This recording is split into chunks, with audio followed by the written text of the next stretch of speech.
Tuhan Yesus Kristus diambil dari Matius pasalnya yang ke-28. Kita akan membaca mulai dari ayat 16 sampai dengan ayat yang ke-20.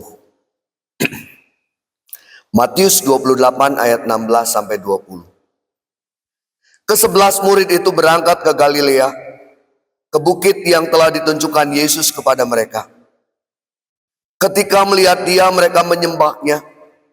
Tetapi berapa orang ragu-ragu. Yesus mendekati mereka dan berkata, "Kepadaku telah diberikan segala kuasa di surga dan di bumi. Karena itu, pergilah, jadikanlah semua bangsa muridku, dan baptislah mereka dalam nama Bapa dan Anak dan Roh Kudus.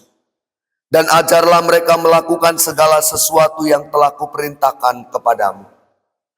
Ketahuilah, aku menyertai kamu senantiasa sampai akhir zaman." Demikian Injil Tuhan Yesus Kristus. Kita menjadi orang-orang yang berbahagia ketika kita mau membaca, mendengar, menyimpan, lebih lagi melakukannya. Haleluya. Selamat pagi Bapak Ibu Saudara. Saya menyampaikan salam dari jemaat GKI Gunung Sari, tempat saya melayani. Biarlah lewat kesempatan seperti ini kita boleh semakin merasakan kebersamaan di antara kita. Bapak Ibu Saudara, tema kita hari ini adalah memberitakan Sang Trinitas. Setelah kebangkitan Yesus, Yesus meminta kepada para muridnya untuk melanjutkan tugas, panggilan, pekerjaan dan pelayanannya di tengah-tengah dunia ini. Dan itulah yang kemudian menjadi tugas gereja. Itulah yang kemudian menjadi tugas orang percaya, saudara dan saya di dalamnya. Ketika hadir di tengah-tengah dunia ini. Gereja ada bukan untuk dirinya sendiri, tetapi gereja ada untuk mengerjakan panggilan pelayanan yang Tuhan sudah mulai, yang Yesus sudah kerjakan. Yesus mengumpulkan para muridnya dengan satu pesan. Pergilah, jadikanlah semua bangsa muridku, dan baptiskanlah mereka di dalam nama Bapa dan Anak dan Roh Kudus, dan ajarlah mereka melakukan segala sesuatu yang telah kuperintahkan kepadamu. Bapak Ibu Saudara, pesan Yesus ini yang kemudian diterjemahkan dengan amanat agung penginjilan oleh banyak orang. Dan tidak sedikit orang Kristen yang kemudian menerjemahkan perintah ini sebagai sebuah perintah bagi gereja, bagi orang Kristen untuk menambah jumlah orang Kristen di dunia ini. Tidak salah, oleh karenanya orang kemudian berasumsi bahwa ayat ini yang kemudian menjadi spirit dari kristenisasi. Saudara, orang-orang Kristen dengan ayat ini seolah-olah disemangati untuk terus menambah jumlah. Gereja-gereja seolah-olah disemangati untuk memperbanyak jumlah anggota jemaat, memperbanyak jumlah pengunjung kebaktian. Tidak salah kalau itu dilakukan. Tetapi bukan itu sebetulnya pertama-tama yang Yesus hendak pesankan. Tentu saja menyenangkan jika orang Kristen bertambah jumlahnya. Tapi apa artinya pertambahan jumlah orang Kristen kalau moralitas, kebobrokan, kejelekan, kejahatan tidak berkurang? Pasti senang kalau kita melihat pengunjung kebaktian setiap kali hari Minggu penuh melimpah sampai tidak punya tempat duduk. Namun apa artinya? Jumlahnya bertambah, pengunjung kebaktiannya ramai, tetapi hanya sebatas jumlah, hanya sebatas angka. Tapi bukan berarti kemudian minggu depan tidak boleh diisi ini tempat duduknya ya. harus diisi. Tetapi bukan itu semata-mata.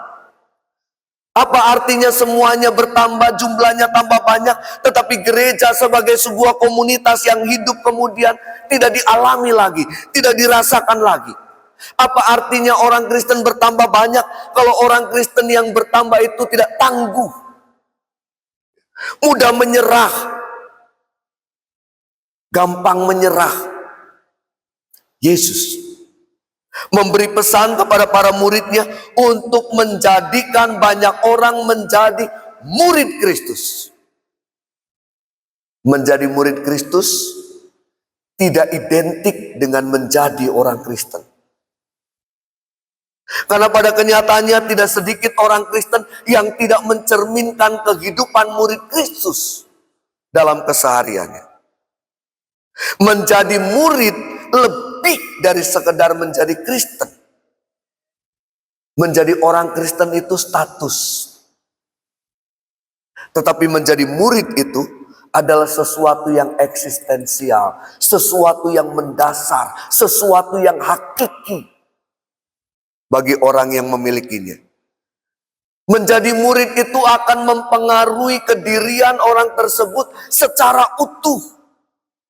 Mempengaruhi seluruh keberadaan dirinya dengan nyata. Menjadi Kristen itu pengakuan, tetapi menjadi murid itu kedirian. Menjadi Kristen itu bisa jadi cuma soal ritual. Setiap minggu datang ke gereja, ada di gereja dalam kegiatan-kegiatan yang diselenggarakan, tetapi sebatas ritual, sebatas seremonial.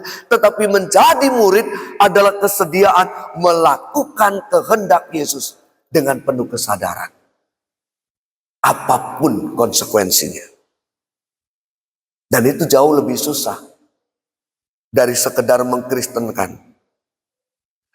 Kesadaran menjadi muridlah yang akan mendorong mereka dibaptis. Jadi orang dibaptis itu bukan sekedar kemudian menjadi keanggotaan sebuah gereja. Menjadi murid lebih dulu. Baru kemudian dengan sadar dibaptiskan. Bukan orang dibaptiskan untuk kemudian dijadikan Kristen. Jangan jadikan baptisan untuk menambah jumlah. Tetapi jadikanlah mereka murid sehingga mereka dengan sadar dibaptiskan. Anugerah Tuhan itu adalah anugerah yang mahal. Jangan turunkan anugerah Tuhan yang mahal itu menjadi anugerah yang murah. Anugerah yang murah adalah baptisan tanpa pertobatan. Anugerah yang murah adalah baptisan tanpa perubahan hidup. Menjadi Kristen, tetapi tidak sungguh-sungguh menjadi murid. Baptislah mereka dalam nama Bapa dan Anak dan Roh Kudus. Perhatikan saudara. Yesus dalam bagian ini menyatakan konsep Trinitarian. Banyak orang Kristen yang sudah dibaptis saja nggak ngerti konsep Trinitarian. Makanya Yesus mengajarkan untuk menjadi murid lebih dulu.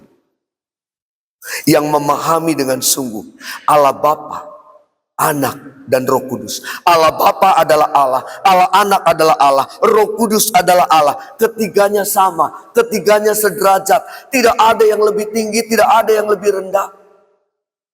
Salah kalau kita berpikir bahwa Allah Bapa adalah Allah yang paling tinggi, Yesus Kristus adalah Allah yang middle, dan Roh Kudus adalah Allah yang paling rendah. Nah, Allah Bapa, Anak, dan Roh Kudus, tiga dalam satu, satu dalam tiga. Pernah Bapak Ibu dapat pertanyaan, Allahnya orang Kristen itu tiga apa satu? Ada yang mau jawab upahnya besar di sorga? Allahnya orang Kristen tiga apa satu? Satu tapi tiga.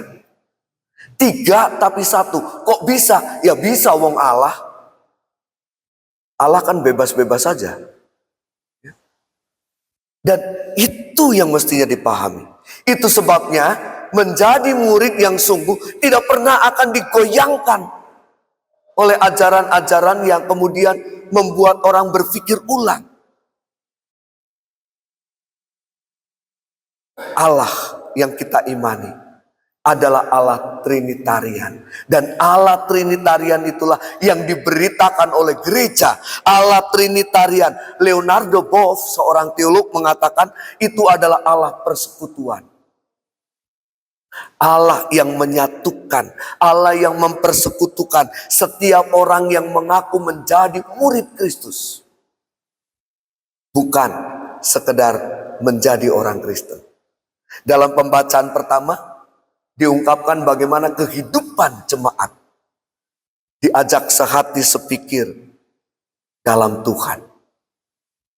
Saudara-saudara yang dikasihi Kristus, pesan Yesus kepada para muridnya bukanlah pesan yang sederhana. Menjadikan banyak orang menjadi murid itu butuh kesungguhan. Menjadikan banyak orang menjadi murid itu butuh komitmen. Menjadikan orang menjadi murid itu butuh kesetiaan. Gereja, saudara dan saya tidak akan mampu melakukannya tanpa Tuhan yang melakukannya. Itu sebabnya Yesus menyatakan, aku menyertai kamu senantiasa sampai akhir zaman. Gereja ada sampai saat ini karena penyertaan Tuhan. Saudara-saudara ada sampai saat ini karena penyertaan Tuhan. Gereja tidak mampu mengerjakan segala sesuatunya dengan dirinya sendiri, kecuali dipimpin oleh Tuhan. Oleh karena itu, saudara, setiap kita, saudara dan saya dipanggil untuk menyatakan itu dalam keseharian kita, lewat sikap hidup kita, lewat keseharian kita, lewat aktivitas kita. Ada orang yang mengatakan dalam tulisannya, jangan pernah bawa orang dari luar untuk masuk ke dalam gereja dan bertemu dengan Tuhan. Tapi bawalah Tuhan yang di dalam gereja untuk bertemu dengan mereka, sehingga mereka akan mencari Tuhan dalam hidupnya. Dan itu yang Yesus kehendaki untuk kita lakukan. Mewartakan Allah Trinitarian, mewartakan Allah Bapa, Anak, dan Roh Kudus, Allah Trinitas dalam sebuah keutuhan lewat sikap hidup kita, lewat gaya hidup kita di tengah-tengah keseharian kita. Sehingga membuat banyak orang datang dan menjumpai Tuhan lewat persekutuan gerejanya. Persekutuan gereja yang menyatukan tiap orang, yang menghidupkan kasih, yang memberlakukan kasih. Teruslah kerjakan panggilan pelayanannya untuk menjadikan banyak orang menjadi murid Kristus, lebih dari sekedar menjadikan orang menjadi orang Kristen. Teruslah saksikan Allah yang kita imani, Allah Trinitas yang menyatukan dan terus menyertai. Selama ini GKI dianggap sebagai gereja yang kurang melakukan pemberitaan Injil. Statement itu salah, saudara. Jangan minder jadi orang GKI kalau dengar statement seperti itu. GKI memberitakan Injil dengan cara yang berbeda. Bukan lewat khotbah semata-mata. Bukan lewat kebangunan rohani di mana-mana. Tetapi lewat kehadiran kita di tengah-tengah lingkungan kita. Terus kerjakan itu. Menghadirkan kesaksian nyata sebagai orang-orang percaya, murid-murid Kristus yang memuridkan orang lain untuk mengenal Kristus. Tuhan memberkati kita untuk melakukannya. Amin.